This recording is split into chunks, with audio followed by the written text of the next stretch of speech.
चौधरी। संतोष जी, आपसे जानना चाहता हूँ, क्या ये पहली बात तो ये जो बात होती है राजपूतों की नाराज़गी की बात होती है, क्या बिहार में वाकई ऐसा कुछ है या सिर्फ ऐसा कयास लगाए जा रहे हैं, या वाकई ऐसा कुछ है और बीजेपी कुछ इसको मनाने के लिए, समझाने के लिए, ठीक करने के लिए कुछ करेगी? के नाम की चर्चा भी है, शाहनवाज हुसैन और आरके सिंह के नाम की भी चर्चा है। वैसे तो निर्णय केंद्रीय नेतृत्व को लेना है, लेकिन चर्चा जो है कि या तो राजपूत समाज से आरके सिंह को भेजा जाए, नहीं तो उपेंद्र कुशवाहा को भेजा जाए। लेकिन अभी जो स्थिति है बिहार की राजनीति में, तो अपर कास्ट वोट की तरफ मतलब भाजपा निश्चिंत है कि राजपूत वोट बिहार में लालू का भय दिखाकर के लालू का जंगल राज, लालू का परिवारवाद, लालू का घोटाला, ये दिखा करके अपर कास्ट का total vote Bharatiya Janata party के पाले में जाता है। मतलब राजपूत का तो मुझे लगता है कि अपवाद छोड़ दीजिए, 5-10% वोट राजपूत का हो, ब्राह्मण का हो, भूमिहार का हो, कैस का हो, वैश्य का हो, तो अपर कास्ट का मैक्सिमम वोट बीजेपी की तरफ जाता है। यही वजह है कि बीजेपी उन वोटों पर इस समाज के लीडर पर ज्यादा ध्यान नहीं देती है। कुशवाहा समाज को भी एनडीए नीतीश कुमार के आने के बाद लोगों ने समझ लिया था कि ये हमारे बपौती है, ये तो आएगा ही, नीतीश जी आ गए तो वोट कहाँ जाएगा। यही वजह से कि उस समाज को भी टिकट कम दिए। तो ये एक वोट बैंक की राजनीति होती है। लेकिन वर्तमान समिति में जैसे आपने बताया कि उत्तर प्रदेश में जो स्थिति हुई, अभी की स्थिति बिहार में मुझे नहीं लगता है कि राजपूत समाज बीजेपी से हटकर कहीं और जाएगा।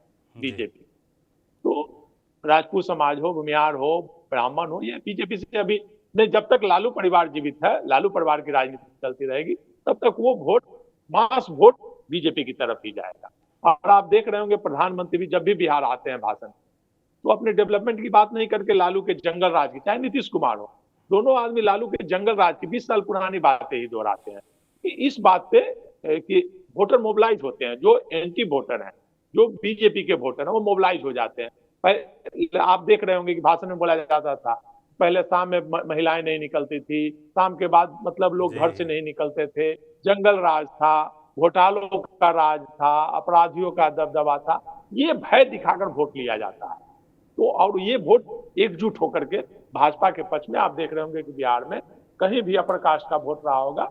अपवाद थोड़ा बहुत राजपूतों में जो दो नाम संतोष जी हमने गिनाए, आरके सिंह, सुशील सिंह, अगर आपको दावेदारी के लिहाज से देखा जाए तो कौन ज्यादा मजबूत नजर आता है?